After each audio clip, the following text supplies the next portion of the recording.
Sukdulan man ang kahirapan sa buhay na ito, lahat naman ay may katapusan.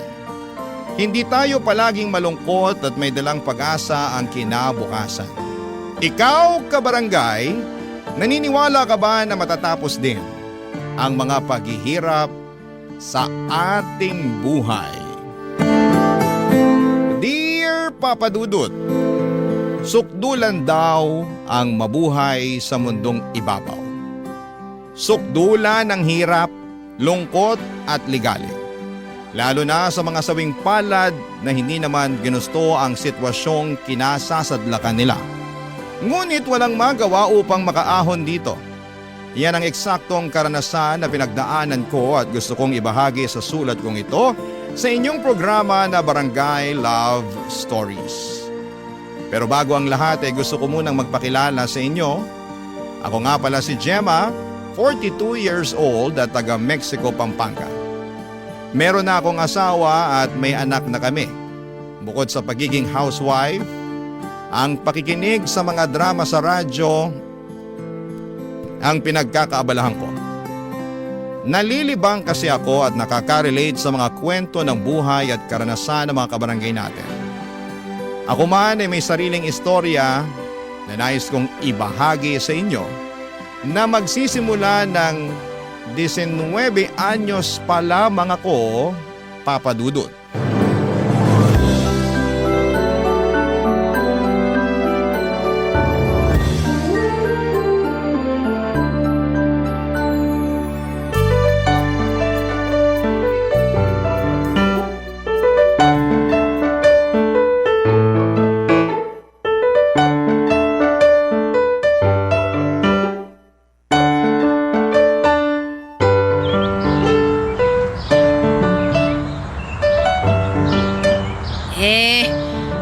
Kilala mo si Gustavo?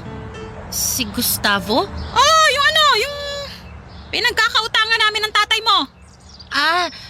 Opo, natatandaan ko po siya. May lihim na pagtingin sa'yo si Gustavo, nak. Pero di na pala lihim. Kasi nagsabi na siya sa amin ng tatay mo. Ano po? Kursunada ka pala niya, Gemma. Sinabihan kami na kung mapapapayag ka raw namin na asawahin siya, absuelto na kami sa utang namin sa kanya. Naisip namin na malaking bagay at luwag sa dibdib namin ng tatay mo kung sakaling hindi na kami singilin ni Gustavo.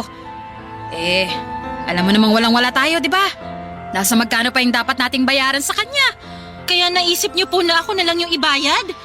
Hindi naman sa ganun. Ganun na ganun po yun, Nay. Di sige, tama ka. Walang-wala na kasi kami talaga ng tatay mo. Hindi na namin alam kung paano babayaran si Gustavo. Tinatakot na nga kami. Hindi na kami makatulog sa gabi. Tatay mo hindi na makapagtrabaho na maayos. Ayaw na rin lumabas ng bahay natin kasi natatakot baka ipagulpi ni Gustavo. Nak, pasensya na kung ganito ha, na ikaw yung naisipan naming ibayad. Pero nangako naman si Gustavo na tatratuhin kanyang mabuti. Kaya tiwala kami ng tatay mo na magiging maayos ang buhay mo sa poder niya. Ayaw mo bang guminhawa kahit papaano? Kontento ka nilang ba sa buhay natin na ganito? Isang kahig, isang tuka. Pero Nay, wala namang kasiguraduhan kung tutupad si Gustavo sa pangako niya sa inyo Baka mamaya binibilog lang niya ang ulo niyo. Paano kung mapahamak ako? Ayoko, Nay. Ayokong sumama sa kanya. Anong ayaw mo? Hindi pwede. Dapat sumama ka sa kanya. Kasi ipinangako ka na namin ng tatay mo. Naman sarili niyong anak, pero kung tratuhin niyo ako, kung ipamigay niyo ako, paano naman akong bagay? Anak ka pa rin naman namin. Isipin mo na lang na ginagawan mo ng malaking pabor ang pamilya natin. Maaati mo ba na mapahama kami ng tatay mo dahil lang sa hindi kami nakabayad ng utang kay Gustavo? Yung mga kapatid mo, maliliit pa. Kaya mo ba silang buhayin kung biglaan kaming mawala ng tatay mo? Sige, mamili ka. Ayusin mo ha, yung hindi mo pagsisisihan.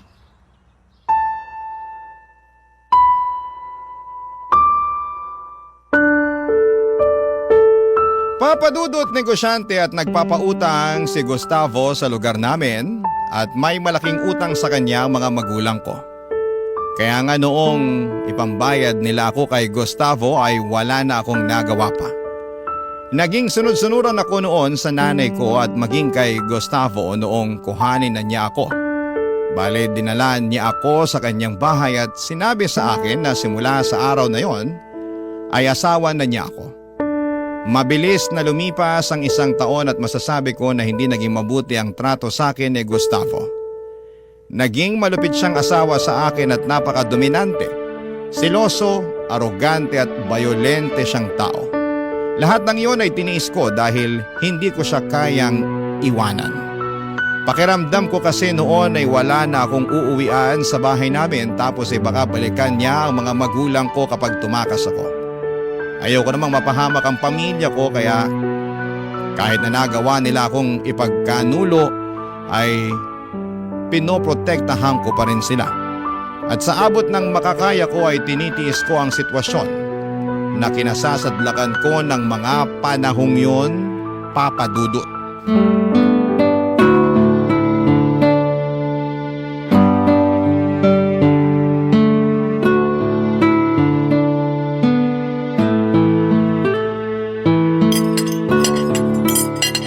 Siguradong matutuwa si Gustavo.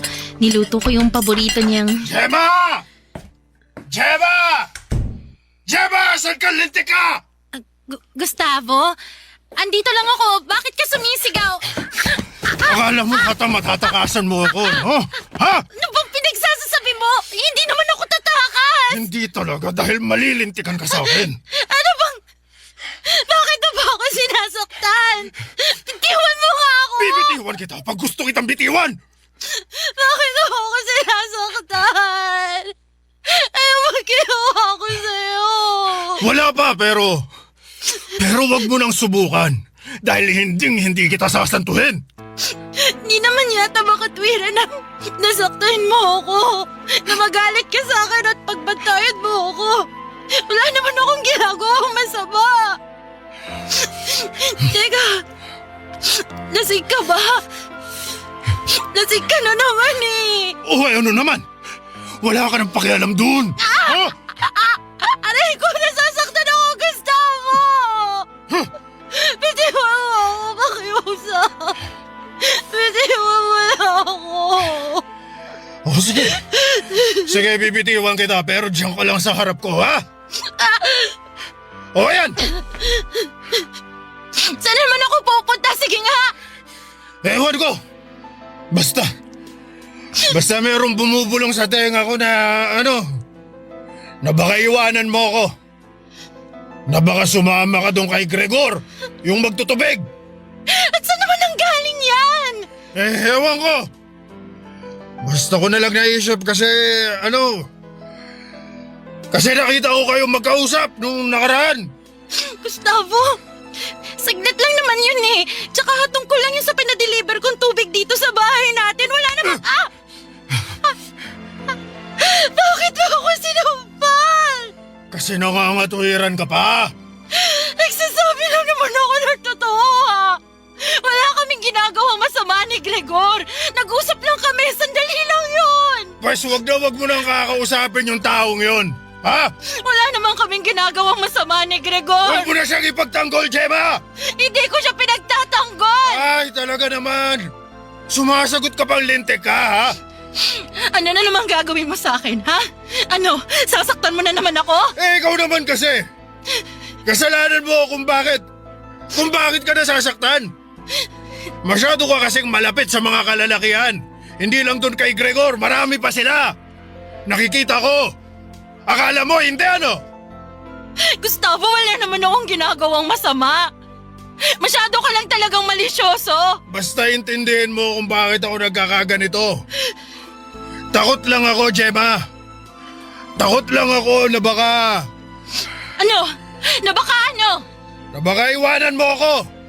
Na baka ipagpalit mo ako sa mas bata. Sa kaedad mo. Gustavo, hindi yun mangyayari kahit... Siguraduhin mo lang dahil sa oras na traidorin mo ako, Gemma. Sa oras na iwanan mo ako, may kalalagyan yung pamilya mo sa akin.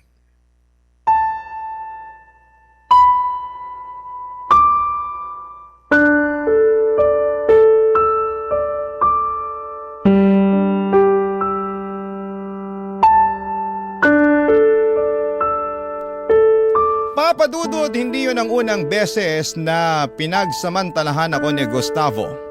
Kahit na mag-asawa na kami. Maraming beses na.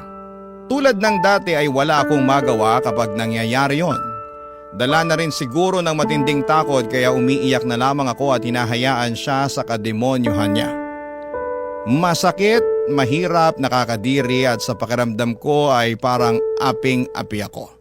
Ngunit tiniis ko ang mga yon, alang-alang sa mga taong gusto kong protektahan. Sa tuwing may nangyayari sa amin ni Gustavo ay nabubuntis niya ako pero dahil sa pamimisikal niya sa akin, nakukunan po ako. Ilang beses nang nalagay sa bingit ng kamatayan ng buhay ko at minsan ko nang hiniling na sana'y mamatay na lamang ako para tuluyan ang makatakas sa malupit at mapang-abusong kamay ng aking asawa. Pero ewan, paulit-ulit pa rin akong nakakaligtas at nabubuhay. At sa tuwing nangyayari yon, mas tumitindi lamang ang aking pagtitiis. Papa Dudut. Barangay Love Stories. Barangay Love Stories. Papa Dudut, sa loob ng 10 taon ay naging alipin ako ni Gustavo. Kahit na asawa niya ako at mayroong kaming anak ay hindi niya ako itinuring na kapantay niya. Kundi pamimisikal at masasakit na salita ang inaabot ko sa kanya, Papa Dudut. Pero dahil nga sa anak namin ay lalo akong naging mapagtiis. Nagbingi-bingihan na lamang ako sa kung ano ang sinasabi niya sa akin at pinagtuunan ko na lamang ng pansin ang pag-aalaga sa anak namin.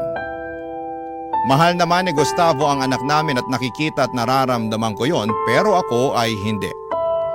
Kaya naman hindi ko rin siya minahal at hanggang sa pagtulog ko ay kinasusuklaman ko siya. Sa kabila ng lahat ay meron pa rin katiting na pag-asa sa puso ko na magbabago po si Gustavo. At bagaman suntok sa buwan ang isipin yon, kumapit ako at naniwala sa bagay na yon. Kaya lang po, Papa Dudut, paulit-ulit pa rin akong binibigo ng kapalaran.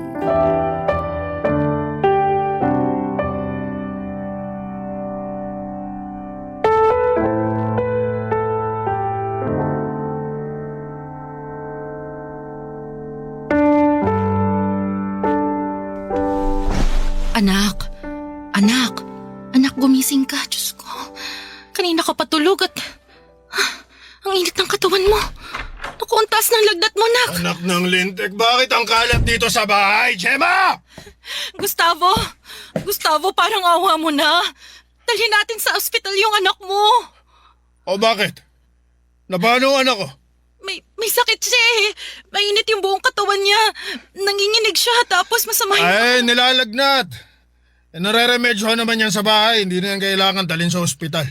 Anong hindi? Sabi ko nanginginig na nga yung anak mo dun sa higaan, no? Eh, paano hindi manginginig? Nakatutok sa kanya yung electric fan. Anong nakatutok yung pinagsasasabi mo dyan? Wala kaya kami magamit na electric fan dahil sinira mo nung nakaraang nagwala ka.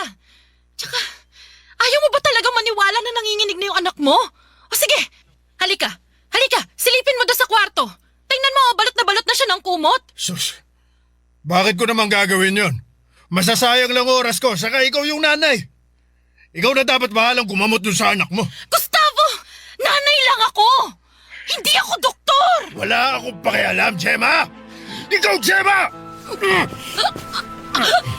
Saka bakit mo ako sinisigawan? Ha? Gustavo, bitiwan Huh? mo. Ha? Hindi ako makahinga. Ano ba, Gustavo? Eh? O ayan! Madali naman ako kausap eh. Ikaw, Gemma, sa susunod ayos-ayosin mo yung pagsagot mo sa akin, ha? Baka nakakalimutan mo kung sino ang hari sa pamamahay na to. Ako yun, ha? Pinapaalala ko lang sa'yo. Hindi ko naman nakakalimutan yun eh. Tsaka ang sinasabi ko lang rito, na kanina mo pa hindi pinapakinggan, ay yung tungkol nga sa anak natin. Wala nga yan! Anong wala yan? Wala yan! Nag-iinarte lang yung anak mo. Hindi na yan kailangan dalhin sa ospital. Dito mo na lang sa bahay natin gamutin. Tingnan mo, bukas makalawa, magaling na yan. Hindi mo na kailangan gumastos ng malaking pera. Masyado kayong maaksaya. Akala ninyo pinupulot ko lang talaga ang pera no? Gustavo, ano bang pinagsasasabi mo? Wala akong pakialam, pagod ako. Puyat, inaantok, gutom. Gusto kong kumain. May niluto ka na ba? Ha? Wala na naman Paano ako makakapagluto? Inaalagaan ko nga yung anak nating may sakit. Baka nakakalimutan mo na dapat mo rin akong alagaan. Maging makatarungan ka naman, Gustavo. Huwag mong ibalik sa akin yung pagkukulang mo. Kahit kailan talaga ginigigil mo ako Napakawalang kwenta mong babae. Shh! Buti ba sa labas na lang ako kakain? Aalis ka? Bingi ka ba? Hindi, pero bigyan mo naman ako ng pera. At bakit ko naman gagawin yon? Kasi nga dadalhin ko yung anak nating may sakit sa ospital. Wala kang dadalhin sa ospital. Gastos sila ngayon, nagkakaintindihan ba tayo? Ikaw na ang bahala kung paano mo gagamutin yung anak mo yan. Papadudo, tuluyan ngang lumala ang sakit ng anak namin ni Gustavo at huli na nang madala ko ito sa ospital. Nangutang na lamang ako sa kapitbahay ng pampamasahe dahil hindi talaga ako binigyan ng pera ng asawa ko. Kaso'y namatay din ang anak namin makaraan ang 5 oras. Pulmonya ang sakit niya at hindi na yon naagapan pa. Oo, mahal ni Gustavo ang anak namin ngunit mas mahal niya ang pera niya.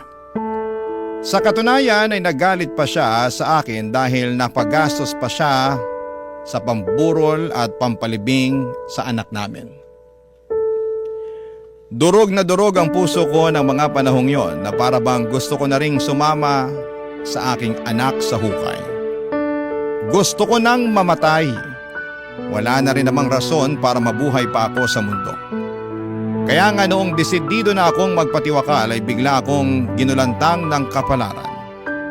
Imbes na ako ang mamatay, si Gustavo ang sumakabilang buhay nang maaksidente siya sa sinasakyan niyang motor. Malaya na ako noong nawala na si Gustavo. Pero pariwara pa rin ako. Kaya para makapagsimulang muli ay nagpakalayo-layo ako. Dinala ko ng aking kapalaran sa Maynila kung saan ay namasukan ako sa pabrika bilang trabahador. At doon ko nakilala si Javier na aming supervisor. Nagkamabutihan kami at hindi nga nagtagal ay nabuntis niya ako. Nagdesisyon kaming magsama agad at agad niya akong pinakilala sa Mami Lucinda niya, Papa Dudut.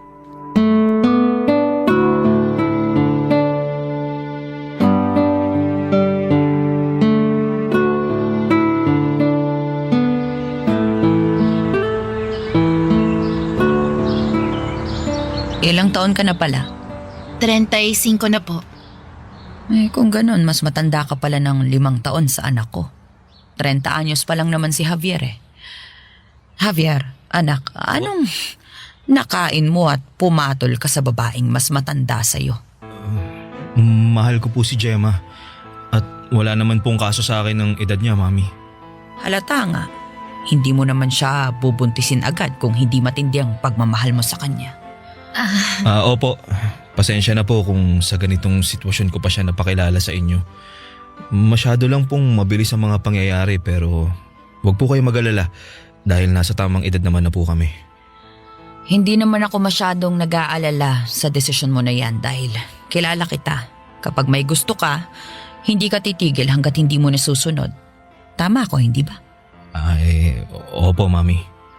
Kung nag-aalala man ako, dyan, kay Gemma. Sa edad niya kasing yan baka hindi na kaya ng katawan niya ang magbuntis. Alam niyo kasi, napapaso ang katawan ng babae sa pagbubuntis, lalo na kapag umiedad na kami. Gemma, unang beses mo lang bang magkakaanak? Hindi po. Ibig mong sabihin, nagkaanak ka na noon? Opo, pero... Diyos ko, mahabaging langit. Javier, ano bang klaseng babae itong napili mo? Mami, huminahon lang po muna kayo. Pakinggan niyo po muna si Gemma para malaman niyo yung totoo.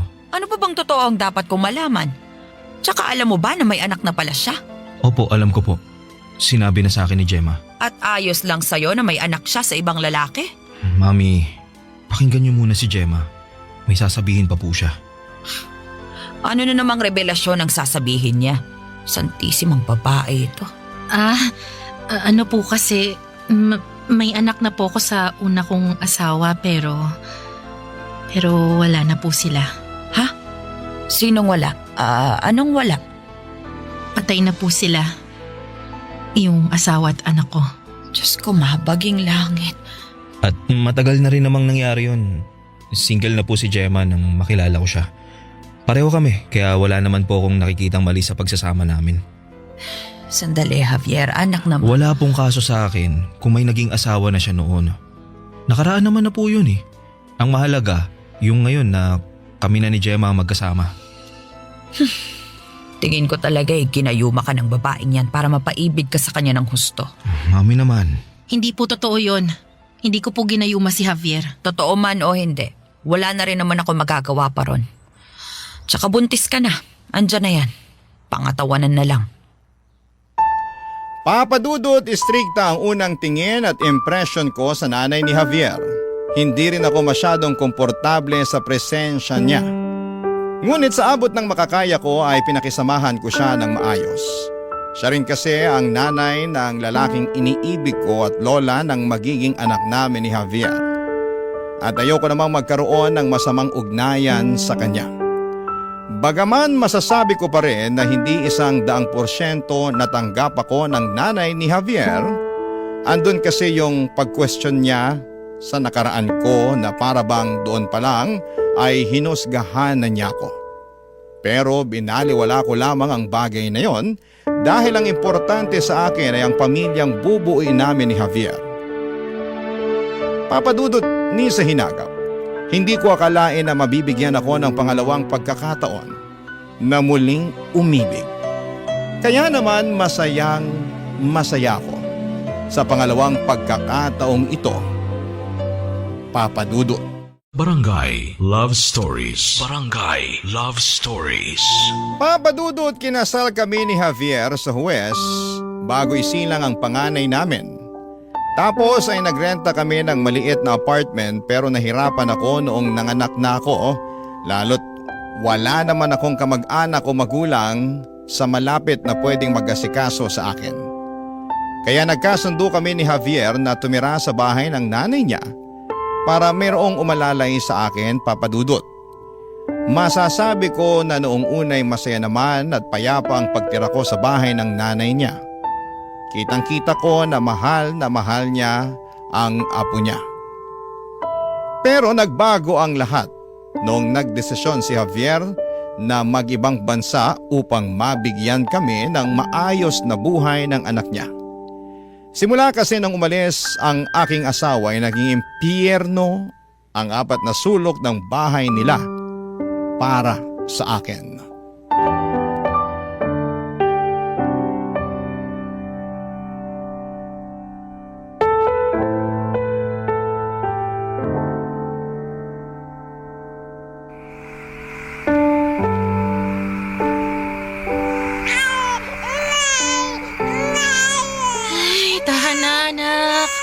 Andito na si Mama. Huwag ka nang umiyak. Hoy, Gemma. Hindi pa ba titigil ka iiyak yung apo ko? Baka kabagin na yan. Sige ka. Ito na nga po, May. Pinapatahan ko na. Abay, dapat lang at kanina pa yan umiiyak. Opo, pasensya na po. Aanhin ko yung pasensya mo yung naistorbo ng tulog ko sa kabilang kwarto. Hanggang dun dinig na dinig yung atungal ng anak mo. Para ka namang walang alam. Hindi mo naman unang beses magkaanak pero kung umasta ka, daig mo pa ang baguhan. Pasensya na po kayo ha. Patatahanin ko na po tong anak ko. Anak, tahan na, sige na. Tingin mo ba nakakaintindi yan? Gamitin mo nga yung utak mo. Tignan mo kung gutom, padedehin mo.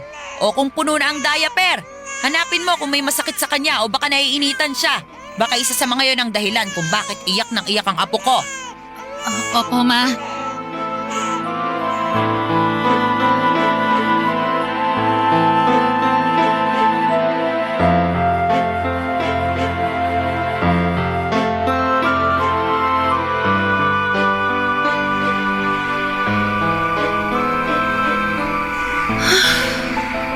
Buti na lang napatulog ko na yung anak ko.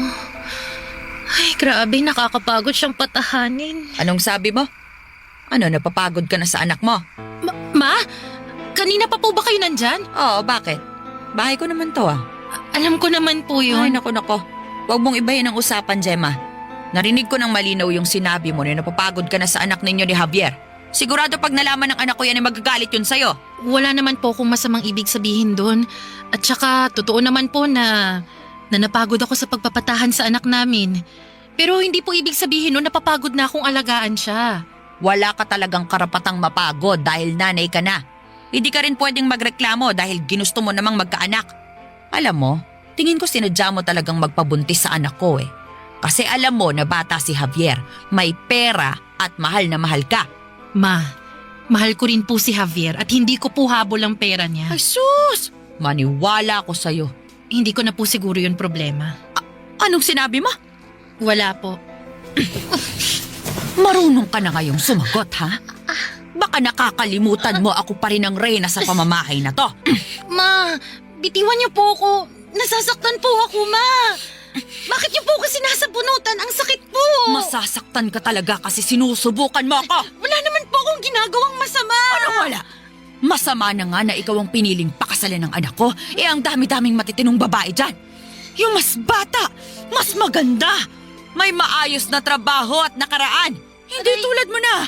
Kung sino lang at palamunin. Tapos nakuha mo pang magmataas sa akin, ha? Hindi po ako nagmamataas. Bitiwan niyo na po ako, Ma. Pakiusap. Kulang pa nga yan. Ang dapat sa'yo, tinuturuan ng leksyon. Ma! Halika Ma, na. tama na po! Masakit na po! Aray! Tama na po, Ma! Papadudot kahit na hirap na ako sa kamay ng biyanan ko ay minarapat ko pa ring manahimik. Hindi ako nagsumbong sa asawa ko at hindi ako nagsabi ng masama tungkol sa nanay niya dahil ayokong masira ang kanilang relasyon. Muli ako nagtiis at umasa na magbabago pa ang turing sa akin ng nanay ni Javier.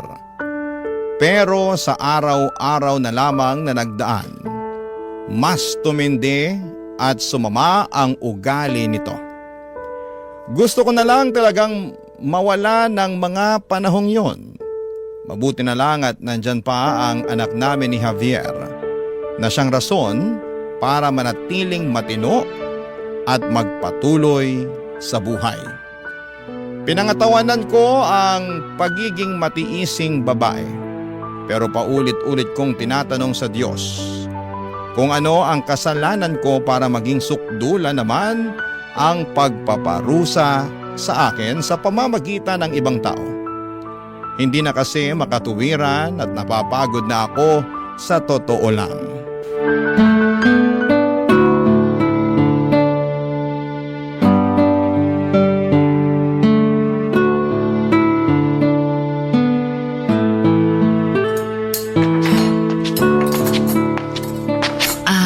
Ma, kain na po kayo. Ano ba yung niluto mo? Sinigang na baboy po. Sinigang ba yan? Bakit ang labnaw? Po? Ayan o, mukhang matabang at pangit ang lasa. Mabuti pa tikman ko muna. Asa na ba yung kutsarita dito? Ito. Pweh! Ah! Ang pangit ng lasa! Paano po nangyari yun? Eh, masarap naman yan. Tinikman ko po yan kanina. Ibig mong sabihin nagsisinungaling ako? Eh, hindi ko po alam pero posible po kasi ayaw nyo naman yung luto ko, hindi ba? Buti alam mo! Kung bakit kasi masyado kang nagmamarunong dyan. May paluto-luto ka pang nalalaman. Napakamapapel mo. Hindi naman po ako nagmamarunong o mapapel. Concern lang naman po ako at gusto ko lang ding makatulong kaya nagkusa akong magluto ng pananghalian natin. At saka pag hindi ako nagluluto, nagagalit kayo. Nagpapasaring at sinasabi ninyo na magluto ko, ganito, ganyan. Tapos ngayon na nagkusa ako, galit pa rin kayo? Saan na po ako lulugar niyan, Ma?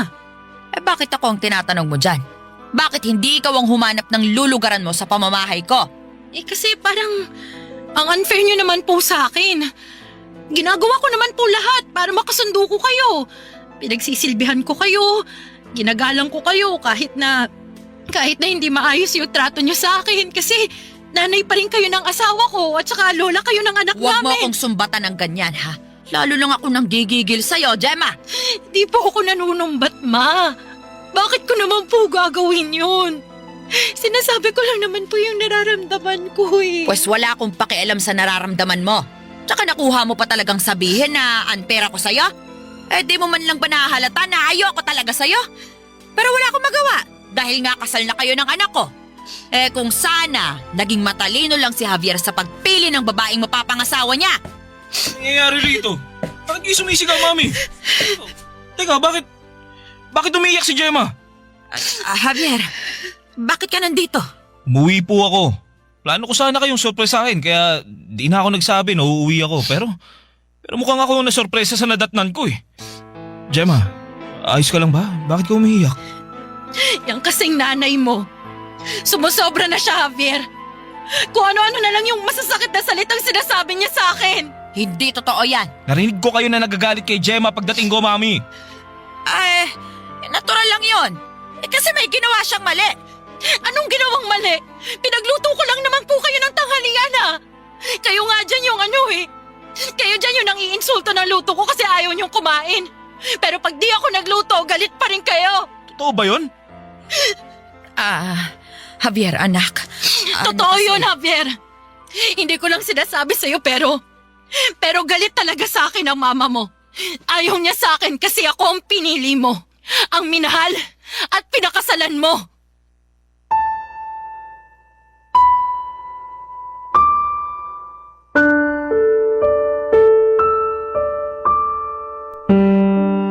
Papadudot dahil sa revelasyon kong yon ay nagalit ng gusto si Javier sa mami niya.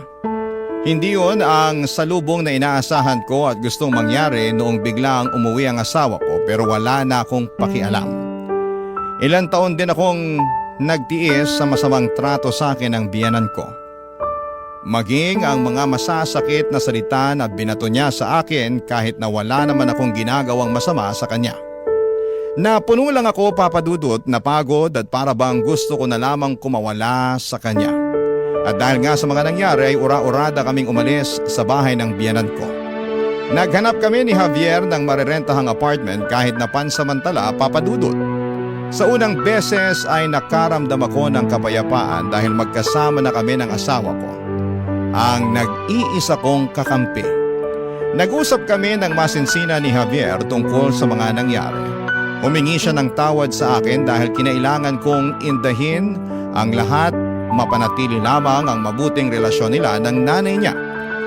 Pinatawad ko naman si Javier dahil wala naman siyang kasalanan. Sa kasalukuyan, Papadudot, ay hindi na bumalik sa abroad ang asawa ko at naisipan na lang niyang magnegosyo. Lumipat na rin po kami sa Pampanga na tinitirhan namin sa kasalukuyan. Masasabi ko na bagaman masalimuot ang pinagdaanan ko sa nakaraan, meron pa rin namang kapayapaan. Buti na lamang at hindi ako sumuko ng mga panahong yon.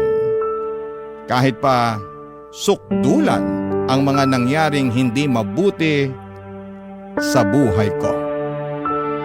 Maraming salamat po, Papadudot, sakaling mapili po ninyong i-area ang sulat ko at malaking bagay po sa akin. Hanggang dito na lamang po ang aking kwento. Ang inyong kapuso at kabarangay forever, Gemma. Anong say mo sa Barangay Love Stories na ito? Pagkwentuhan natin sa comment section yan. Barangay Love Stories.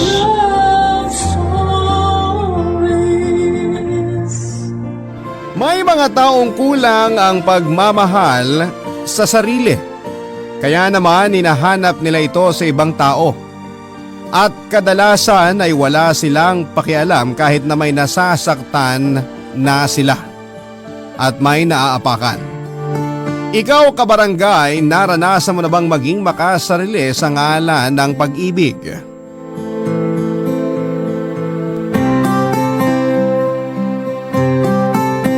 Dear Papadudot, uunahan ko na po kayo. Alam ko na marami sa ating mga kabarangay ang magtataas ng kilay at magpapakuyom ng kamao sa kwentong nais kong ibahagi sa inyong programa.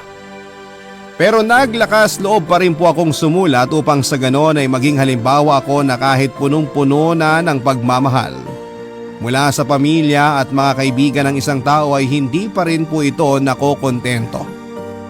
Bukod doon ay naging mas mapaghanap ako hanggang sa sapiting ko ang sitwasyon sa buhay ko na hindi ko na alam kung paano pa kumawala. Isang magandang araw po sa inyo at sa inyong mga listeners. Itago nyo na lamang po ako sa pangalang Cara. 34 years old at may mataas na posisyon sa isang pribadong kumpanya dito sa Maynila. Kagalang-galang at respetado ako sa mata ng ibang tao. Pero may tinatago po akong sikreto. Sa kabila ng magandang estado ko sa buhay at trabaho at kahit na marami ang nagmamahal sa akin ay hindi ko pa rin maramdamang buo ako, Papa Dudut. Palagi ko pa rin hinahanap ang pag-ibig na ito sa ibang tao hanggang sa natagpuan ko nga ito kay Jeffrey. Isang waiter at sumasideline rin bilang hosto o call boy na minsan kong nakilala nang pumunta ako sa bar. Naging malagkit kaagad ang tinginan namin ni Jeffrey. Kahit na noon lamang kami nagkakilala. Parang gusto na naming sunggaban ng isa't isa. At nang mga sandaling yon ay hindi na rin siya nag-atubiling lumapit sa akin para kausapin ako, Papa Dudut. At hindi na rin naman ako nagpaligoy-ligoy pa. Hanggang sa nagkasundo kaming mag-check-in sa pinakamalapit na motel at nauwi nga sa pangyayari na alam nyo na, Papa Dudut.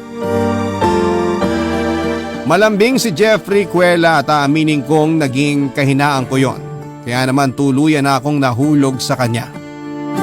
Simula noon ay nagkaroon kami ng kasunduan na nakahanda akong magbayad sa kanya kapalit ng pagiging magkasintahan namin. Nung una tumutupad naman siya sa kagustuhan pero habang lalo akong na-attach sa kanya ay mas lalo namang lumalayo ang loob niya sa akin. Dahilan para magalit ako ng husto, Papa Dudut.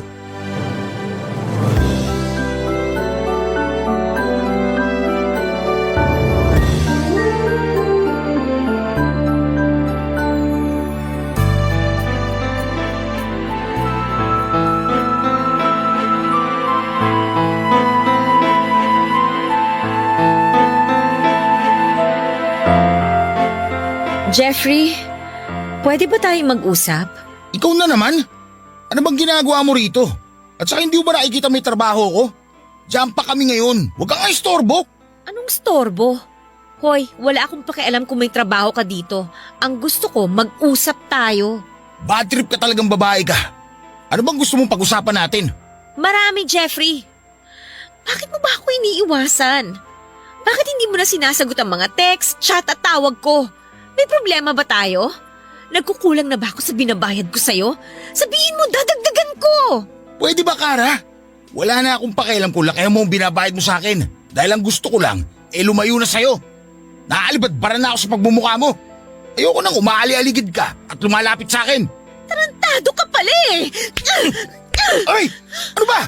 Itigil mo yun, gago ka! May kasunduan tayo, nakalimutan mo na ba? Wala na akong pakialam sa sinasabi mong kasunduan.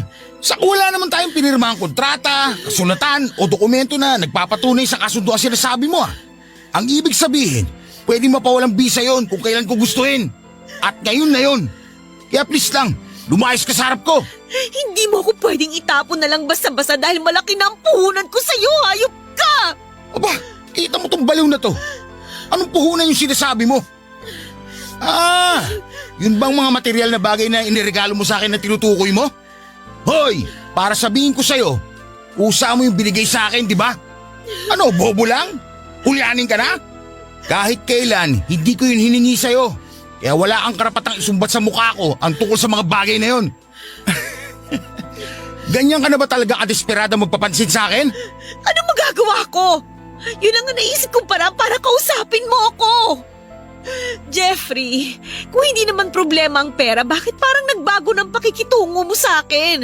Nasaan na yung dating Jeffrey na malambing? Pwede ba? Huwag mo nga akong dramahan. Nakakasuya ang pagmumukha mo. Para sabihin ko sa'yo, hindi talaga ako malambing. Ikaw lang naman ang gusto maglambing ako sa'yo, buwisit ka. Sige na, marami pa akong gagawin. Huwag mo akong talikuran, hindi pa tayo tapos ba? mag-usap! Wala na tayong dapat pag-usapan pa. Hindi mo ba naiintindihan? Akala ko pa naman matalino ka, pero utak tingga ka rin pala. Ayoko na sa pera mo dahil ayoko na sa'yo. Hindi mo ako pwedeng itapon na lang ng parang basura matapos ang lahat ng namagitan sa atin! Walang kahit na anong namamagitan sa atin. Ilusyon mo lang yun. Pero gusto na kita! Ano ka mo? Nahulog na ako sa'yo, Jeffrey! Gusto ko nang tutuhanin ang lahat ng meron tayo. Please, bigyan mo sana ako ng pagkakataon para patunayan sa'yo kung gaano kita kamahal. Parang awa mo na, Jeffrey! Alam mo, para ang tanga. Lumuwag na ba talaga yung tornilyo mo sa utak? Para maisip na mahuhulog din ako sa tulad mo? Sinasabi ko na sa'yo na hindi yun mangyayari. Kaya huwag ka nang umasa pa na magiging tayo. Ilusyonada! Ang gusto ko, umalis ka na sa buhay ko. Dahil kung hindi, baka may kalagyan kang lintik ka. Papadudot daig ko pa ang inapaka noon ang pagkatao ng 1,000 ulit matapos manggaling sa bibig mismo ni Jeffrey na hindi niya matatanggap ang pag-ibig ko sa kanya. Doon ako nakaramdam ng labis na pagka-insecure lalo pat hindi yun ang unang beses na merong tumanggi sa akin, Papadudot. Hindi naman po sa pagbubuhat ng sariling bangko pero may ibubuga naman ako kung ganda lamang din ang labanan. Kaya bakit sawi pa rin ako at iniiwan? Akala ko dahil napapaligaya ko si Jeffrey sa kama ay mas madali na sa kanya na mahalin ako katulad ng nararamdaman ko noon pero nagkamali pala ako. Dahil sa nangyari ay nagsimula na akong iwasan at layuan ni Jeffrey. At kahit na isampal ko pa sa mukha niya ang perang kaya kong ibayad sa serbisyo niya ay wala na rin yung epekto sa kanya. Dahil mas nanaig kay Jeffrey ang pagkairita niya sa akin. Kung ituring nga niya ako ay parang meron akong nakakahawang sakit, Papadudot. Akala ko kaya ko nang tuluyang kalimutan ang katulad ni Jeffrey, Papadudot. Kaso kapag nakikita ko kung gaano siya kasaya sa mga bago niyang kliyente ay hindi ko mapigilan ang sarili ko na magselos at masuklam. Sa huli ay wala rin naman ako nagawa. Ayoko nang kawawain na sa kanya ang sarili ko dahil kung ayaw niya sa akin ay kawalan niya yon. Kaya nga kahit masakit at malungkot ay tiniis ko yung pakiramdam at umarting hindi nasasaktan. Nang mga panahon na yon ay nagbalik sa alaala ko ang kauna-unahang lalaki na minahal ko ng gusto. Ngunit tulad ni Jeffrey ay hindi rin napa sa akin.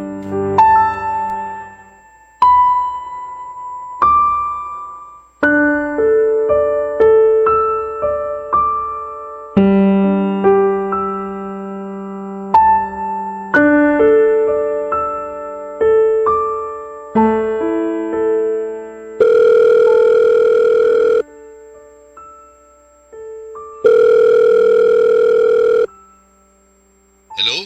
Sino to? Hi, Mond. Kara? Oh, napatawag ka. Nagpalit ka na pala ng number. Paanong hindi ako magpapalit? Binlock mo na yata ako dun sa dati. Pero mabuti na lang dahil may paraan pa rin ako para makontak ka. Ay, ilang beses ko bang dapat sabihin sa'yo na wag mo na akong tatawagan? Paano kung malaman ng ate mo na nag-uusap tayo? Ano na lang ang iisipin nun? Huwag mo masyadong alalahanin si Ate Tanya. Hindi naman madaling maghinala yun.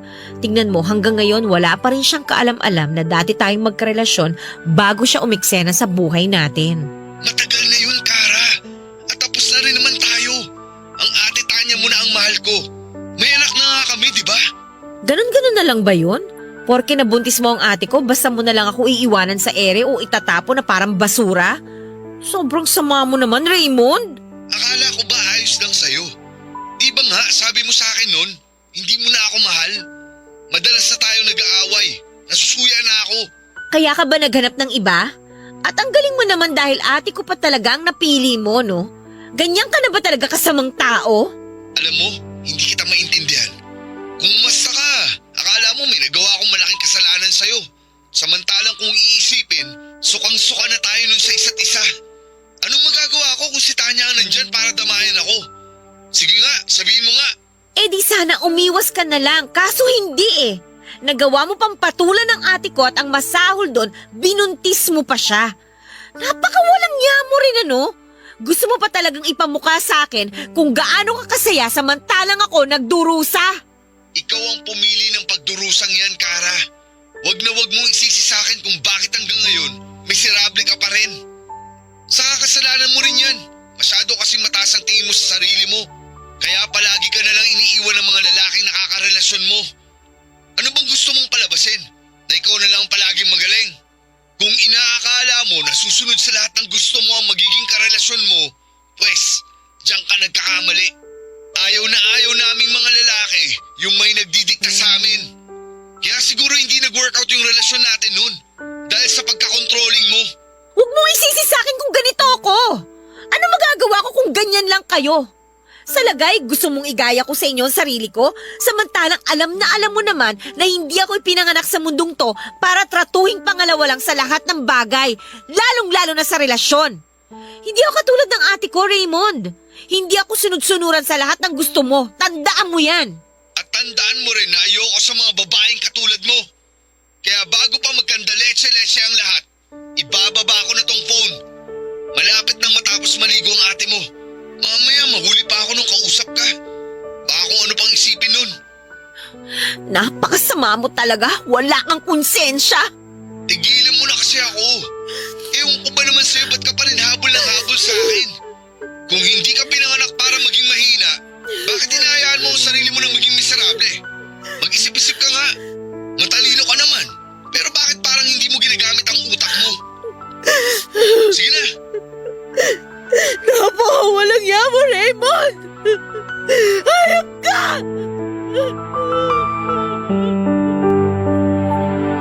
Papadudot karelasyon ko noon si Raymond bago sila nagkakilala ng ate Tanya ko.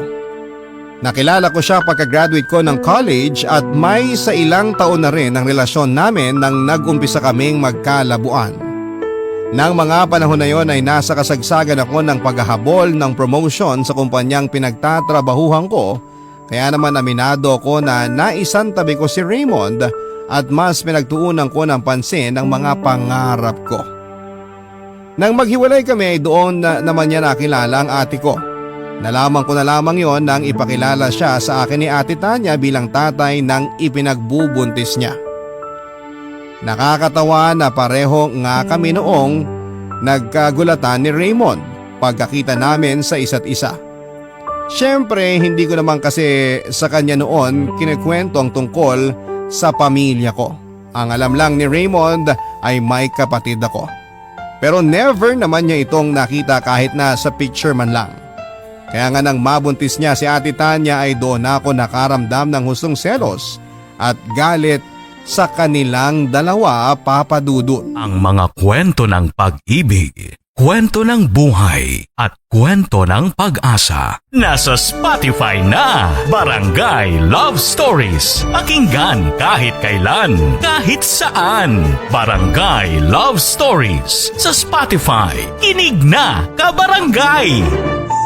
Papa Dudut, pinangatawanan na lang po namin ni Raymond na hindi kami naging magkarelasyon at hinayaan ko siyang gampanan ang papel niya bilang asawa ni ate at ama sa anak nila. Mas nag-focus naman ako sa trabaho at doon ko na rin po nagsimulang maghanap ng pansamantalang pagmamahal sa ibang lalaki. Bagaman may pagkakataon na minsan ay nahuhulog po talaga ako ng husto sa kanila, katulad na lamang ng nangyari sa amin ni Jeffrey. Siyempre, sinusubukan ko naman na mag-move on sa dati naming relasyon ni Raymond. Pero kahit na anong gawin ko ay hindi ko pa rin talaga siya makalimutan. Tinatagang ko na lamang talaga ang loob ko na ipakitang masaya ako sa harap ng kapatid ko para sa pamilyang bubuin niya kasama ang lalaking mahal ko, pero deep inside, durog na talaga ako, Papa Dudut. Akala ko kasi wala na akong pagmamahal noon kay Raymond, kaya naman binitawan ko na siya. Pero masakit palang makita na sinalo siya ng ibang tao at si ate Tanya pa talaga. Lumaki po kaming close ng ate ko bagaman hindi kami tunay na magkapatid. Oo, Papa Dudut. Ampon lamang po ako. At nalaman ko lamang yon noong nasa high school na ako. Kaya kahit pinalaki kaming dalawa sa pagmamahal ng mga magulang namin ay hindi ko pa rin napigilang magtanim ng sama ng loob at inggit kay Ate Tanya. Dahil kahit na sinasabi ng mga magulang namin na pantay ang pagtingin nila sa amin bilang mga anak nila, alam ko at nararamdaman ko na mas mahal pa rin nila si ate. Kaya nga nang makagraduate ako sa college ay umalis na ako sa amin at namuhay na mag-isa. Pero paminsan-minsan ay dinadalaw ko pa rin si ate at ang pamangking ko sa bahay nila.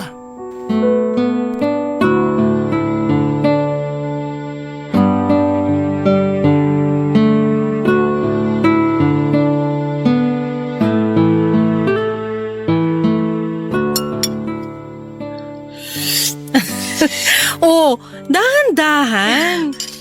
Grabe ate. Namiss ko talaga tong bulalo mo. Walang katulad to, promise. Tignan mo to ng bola pa. Balita ko mas masarap ang mga pagkain doon sa Maynila. Iba pa rin yung luto mo, the best. Pero seryoso ha, namiss ko talaga ang mga lutong bahay mo ate. Tingnan mo, ganado-ganado talaga akong kumain. Tsaka na muna ako magda-diet, susulitin ko muna tong bakasyon ko rito. Anong diet? Hindi ka naman mataba para mag-diet ah. Si ate talaga, hindi lang naman para sa mga matataba ang pagda-diet. Siyempre nagkakaedad na tayo, dapat mas maging maingat na tayo sa mga kinakain natin. Alam ko naman yon, kaso sa itsura mo, mukhang hindi ka naman nakakakain ng maayos. Tsaka tingnan mo ang itim na ng eye bags mo. Pambihira, natutulog ka pa ba ng maayos? Oo naman. Stress lang siguro ako sa work kasi alam mo na, ang daming ginagawa. Minsan nga hindi na rin ako nakakakain sa tamang oras kasi uunahin ko pa ba yun? Ay nako, mali pa rin yon. Paano na lang kung bigla kang mahimatay habang nagmi-meeting kayo dahil nalipasan ka ng gutom? Paano kung magkasakit ka o magkaroon ng ulcer? Sino na lang ang iintindi sa'yo doon nandito ako sa Bulacan? Ate naman, 29 years old na ako, kaya ko ng sarili ko, no? Sus, palagi naman ganyan ang sinasabi mo. Pero sigurado ka ba talaga na tungkol lang sa trabaho ang dahilan kaya ka nai-stress? Baka naman may hindi ka sinasabi kay ate. Uy, ano ba yon? Ay, Ate Tanya naman eh. Ay sus, tigil-tigilan mo ako sa kakaganyan mo ha. Kilalang kilala kita. Ako na ang nag-alaga sa'yo simula nung bata ka pa kaya alam na alam ko kung may hindi ka sinasabi sa akin. Hindi naman kita pipiliting magsabi kasi alam ko personal mo pa ring buhay yan. Malaki ka na. Pero kung kailangan mo ng maiiyakan o makakausap sa kung anumang niyang pinagdadaanan mo, nandito lang naman ang ate. Oh, hala. Kasasabi ko lang, ano bang problema kasi? Tungkol ba to sa lalaki? Ganun na nga ate. Iniwang ka na naman katulad ng dati. Oo. At hindi ko pa rin maintindihan kung bakit paulit-ulit nila akong sinasaktan. Maganda naman ako, mabait, matalino, mapera din naman. Kaya ano pa bang hinahanap nila na hindi nila makita sa akin? Ay, alam mo, hindi naman kasi ganun ang pag-ibig. Hindi porke gusto mo ang isang tao, magugustuhan ka na rin niya. May prosesong pinagdaraanan ng bawat relasyon. At kung sa huli hindi pa rin kayo pareho ng nararamdaman, hindi mo pwedeng ipilit na maging kayo. Kahit nag-aano mo pa kamahal ang isang tao, kailangan mo siyang palayain para hindi na kayo parehong masaktan. Nasasabi mo lang yan kasi successful ang relationship niyo ni Kuya Raymond. At meron kang maayos na pamilya. Samantalang ako, kahit halos nasa akin na lahat, wala pa rin nagmamahal. Uy, ano bang sinasabi mong wala nagmamahal sa'yo samantalang nandito kaming pamilya mo? Kara, mahal ka namin. Tsaka yung sa amin ng Kuya Raymond mo, hindi rin naman perpekto yun. Marami rin pinagdadaanan ng relasyon namin. May mga pagkakataon na nag-aaway rin kami pero sinisiguro namin nagkakabati rin kami kaagad. Kahit na, naiinggit pa rin ako sa inyo ni Kuya Raymond kasi masaya na kayo sa buhay ninyo. Alam mo, hindi ka dapat mainggit sa amin dahil darating din yung lalaking magmamahal sa'yo ng totoo. Yun bang hindi ka naiiwan, sasaktan o pagmumukhaing tanga? Aray naman, sakit naman nun. Baka tanga ka naman ate, grabe. On point ba? Sorry na. Pero seryoso, huwag ka lang mawalan ng pag-asa. Sa ngayon, enjoyin mo na muna yung pagiging single mo katulad ng pag-e-enjoy mo sa mga putahing luto ko. Mabuti pa nga. Palagi sa akin sinasabi ng ate ko na masaya siya dahil naging kapatid niya ako. Na maswerte raw siya dahil hindi siya naging mag-isa habang lumalaki. Noong una akala ko ay totoo ang mga sinasabi niya hanggang sa isang beses ay narinig ko ang pag-uusap nila ng mga kaibigan niya sa phone tungkol sa akin at kung paano siya naiinis sa mga magulang namin dahil inampon pa nila ako. Na kung paano siya naiirita sa tuwing nagkukunwari siyang mabait at mabuting kapatid sa harapan ko kahit na ang totoo ay ayaw naman talaga niya sa akin. Simula ng araw na yon ay kinamuhian ko na siya pero hindi ko yon pinapahalata lalo na kapag nasa harap kami ng mga magulang namin. Pinangangatawanan ko ang pagpapanggap na masaya pa rin ako sa pamilyang umampon sa akin hanggang sa nakagraduate na ako sa college. Simula noon ay pilit ko na silang kinalimutan. Tawagin niyo na po kung walang utang na loob pero mahirap sabihin na meron kang pamilya kung hindi naman pala totoo ang pagmamahal na ipinapakita nila sa'yo.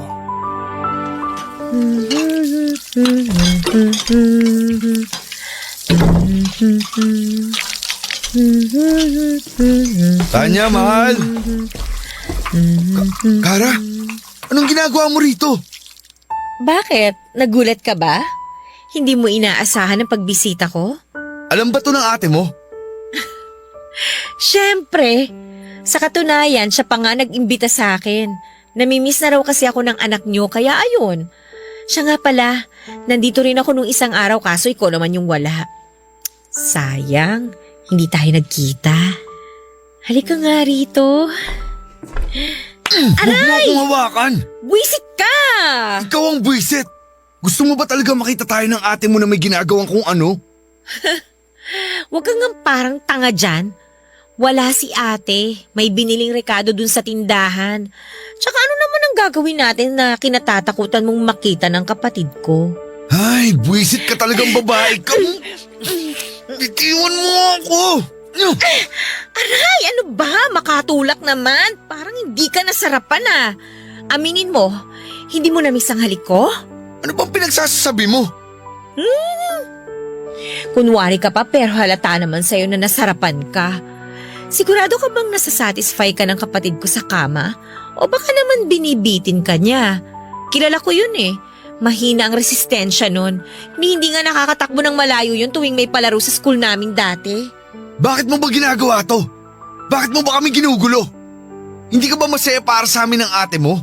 At gusto mo pa talagang sirain ang pamilya namin? Ganyan ka na ba talaga kadesperada?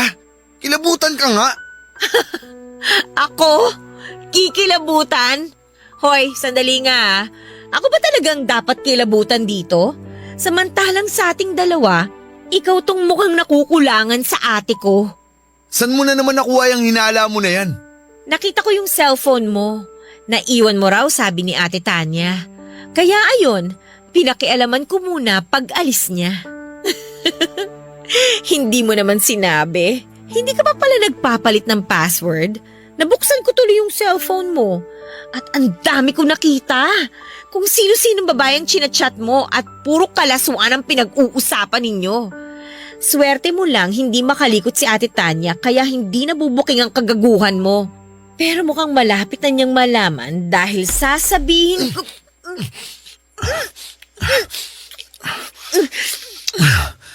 Wag mo akong susumbong sa ate mo na tumitingin sa iba ha. Dahil lagot talaga ako sa kanya. Sige, basta bahalikan mo lang ako.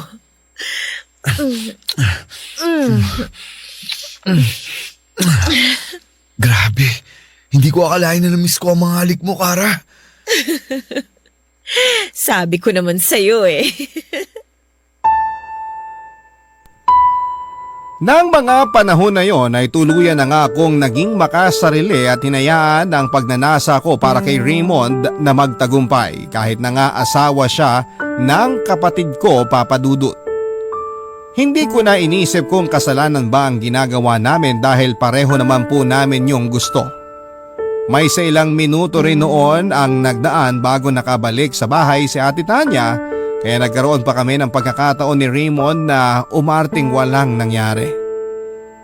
Simula noon hanggang sa bago ko umalis sa bahay nila ay naging malagkit na po ang tingin na namin sa isa't isa. Hindi nga nagtagal ay nagsimula na kaming magpalitan ng text messages. Tulad nga ng sinasabi ko noon ay hindi makalikot at hindi mapanghinala si Ate Tanya. Tiwalang tiwala kasi siya na tapat sa kanyang asawa niya. Kontraktor po si Raymond, Papa Dudut, at may pagkakataon na nadidestino siya sa iba't ibang lugar sa ilang araw at syempre kapag nasa Maynila siya.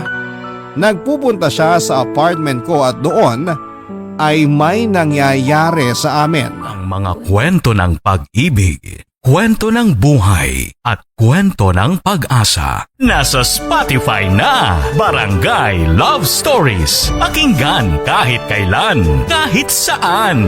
Barangay Love Stories sa Spotify. Kinig na, kabarangay! Tinigilan ni Raymond ang pagkikita namin ng lihim. At kahit lantarang pagtataksil na ang ginagawa namin ay wala kaming pakialam. Nang mga panahon na yon ay tiwalang tiwala sa kanya ang Ate Tanya ko, kaya kahit na anong gawin niyang palusot o dahilan ay pinaniniwalaan siya nito. Aaminin ko na nakukonsensya rin po ako dahil trinataydor ko ang kapatid ko, pero kapag naaalala ko na hindi naman niya talaga ako noon totoong tinuring na kadugo, katulad ng madalas niyang sabihin sa akin, ay mabilis ko ring nasasaway ang sarili ko. Pinipigilan ko po ang sarili ko na mahulog pang lalo kay Raymond dahil alam ko naman sa sarili ko na hindi na niya ako magugustuhan. Ako lang naman po itong nagpupumilit na magkabalikan kami at sa sobrang pagkadesperada ko ay nagawa ko siyang akitin. Akala ko ay sapat na yon para iwanan niya ang mag-ina niya at mag-umpisa ng panibagong buhay na kasama ko.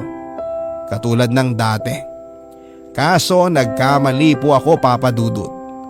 At mukhang sa hindi ko na mabilang na pagkakataon ay nasaktan na naman ako, mga kapuso.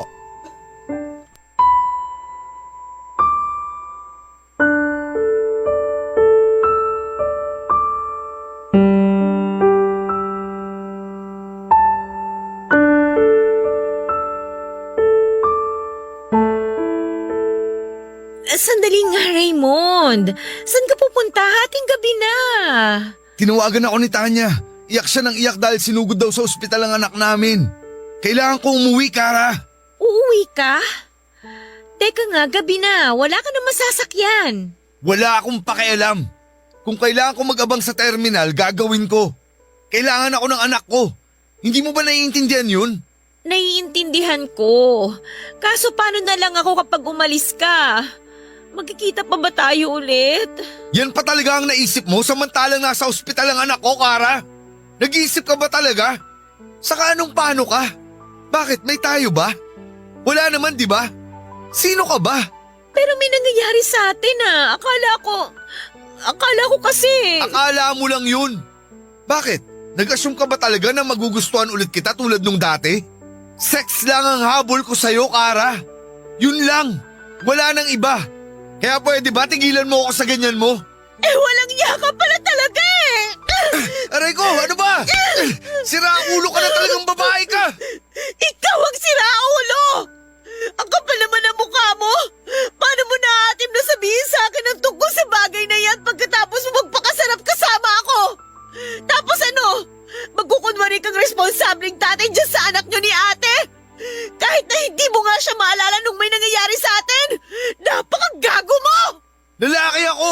May pangangailangan! Nagkataon lang na sa'yo ako nasasarapan kaya binabalik-balikan kita. Pero kung papipiliin ako sa inyo ng anak ko, mas pipiliin ko ang anak namin ni Tanya. Saka sinabi ko naman na sa'yo noon na hindi na kita mahal. Ilang beses ko bang dapat ulitin sa'yo para maintindihan ang mapurol mong utak? Nakakabwisit kang babae ka. Napaka-ambisyosa mo na nga. Mapalakit ka pa. Ikaw ang buwisa dahil ginamit mo lang pala ako! Napakasama mong tao! Anong ginamit? Wala akong ginagamit, Kara. Dahil pareho nating ginusto na may mangyari sa atin. Tuwang-tuwa ka pa nga ha. Buwisit ka talagang babae ka. Bakit mo ginawa yun? Napakakapal na mukha mo! Lumayas ka sa harapan ko! At huwag ka na magpapakita sa akin dahil sa gana sa buto yung galit ko sa'yo! Aalis talaga ako. Hindi mo na ako kailangang ipagtabuyan, no? Iiwan talaga kitang baliw ka. Papa Dudut, alam ko na kagagawan ko rin kung bakit ako nasasaktan ng husto ng mga panahon na yon. Kung sana noong una pa lamang ay pinili ko ng wag makisangkot sa relasyon ni Raymond at ng ate ko. Hindi ko sana pagdadaanan pa yung matinding sakit na kulang na lamang ay pumatay sa akin. Nagalit po ako lalo na kay Raymond. At naisip ko na kung hindi rin siya magiging sa akin ay dapat ay hindi rin siya magkaroon ng maligayang araw kasama ang mag-ina niya. Aaminin ko na pumasok talaga sa isipan ko na sirain ang pamilya nila sa pamamagitan ng pagsusumbong sa ate ko ng mga nangyari sa amin ng asawa niya. Pero sa huli, hindi ko na lamang po tinuloy ang plano kong yon, Papa Dudut. Alam kong huli na ang lahat dahil may nangyari na sa amin ni Raymond pero nang panahon na yon ay pumasok sa isipan ko ang anak nila, Papa Dudut. Bigla ko kasing nakita sa kanya ang sarili ko. At kung sakali na lumaki man siyang walang magulang dahil sa akin ay hindi ko mapapatawad ang sarili ko. Pero syempre, hindi lahat ng lihim ay maitatago habang buhay. Totoo po ang kasabihan na walang lihim na hindi mabubunyag. Yun po ang eksaktong nangyari matapos biglang kalikutin ni Ate Tanya ang phone ni Raymond at malaman niya ang affair namin ng asawa niya. At para po siyang bombang bigla na lamang sumabog matapos ko noong pumunta sa bahay nila para bisitahin ang pamangkin ko.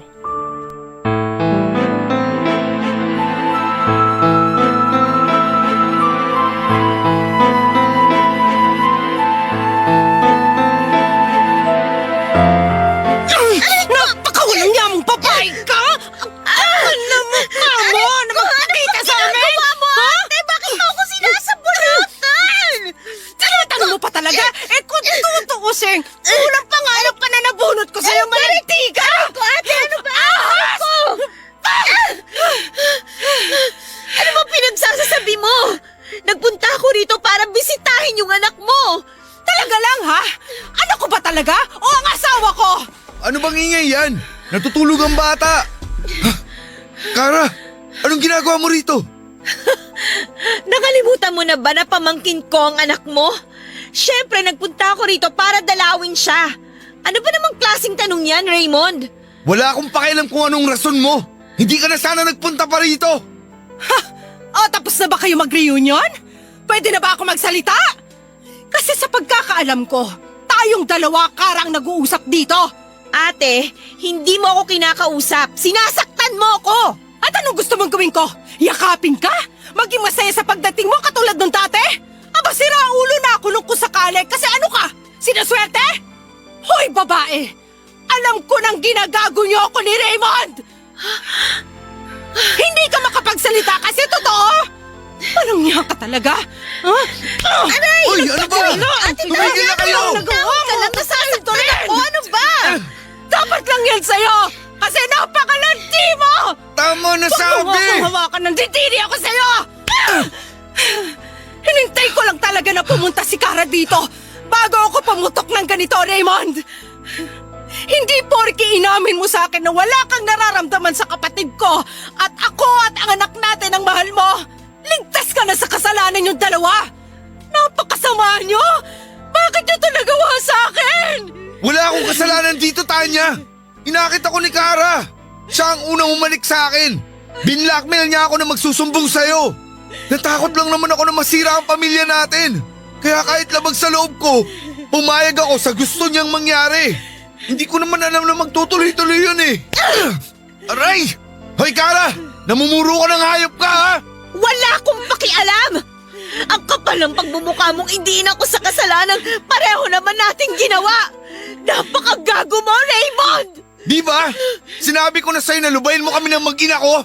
Pinagtabuyan na nga kita sa buhay namin, pero balik ka pa rin ng balik. Para kang kabute, sulpot ka ng sulpot. Bakit ba hindi ka na lang mawala? Ate Tanya, huwag ka maniwala sa hudas na yan! Ako ang paniwalaan mo dahil kapatid mo ko, di ba? Hindi kita kapatid! Wala akong kapatid ng ahas at mang-aagaw!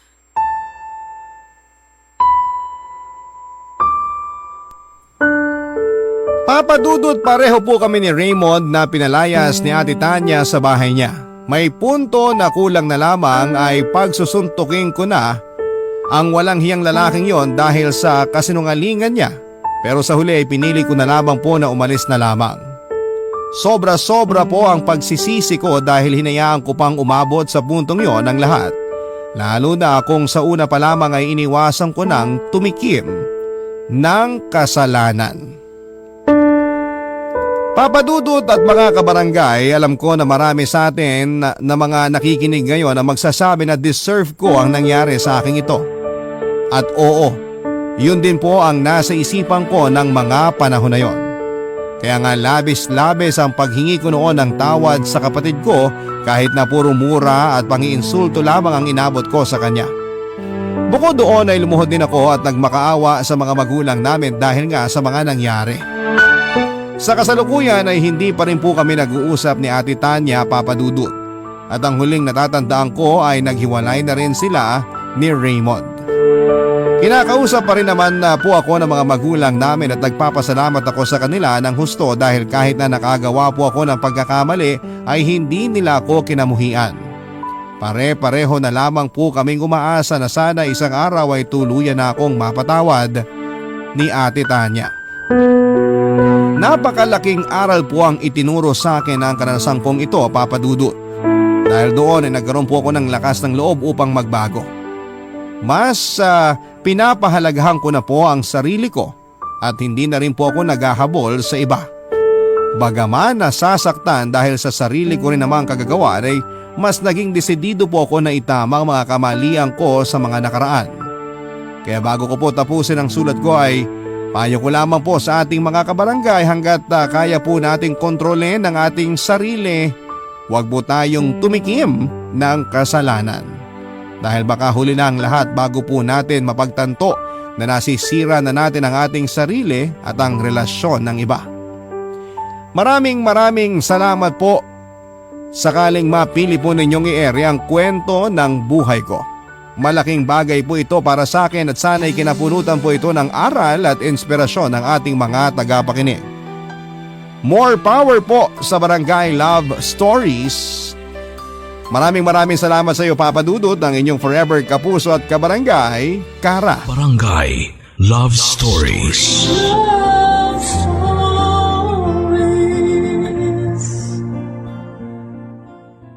Barangay LS 97.1 97.1 Number 1 Forever.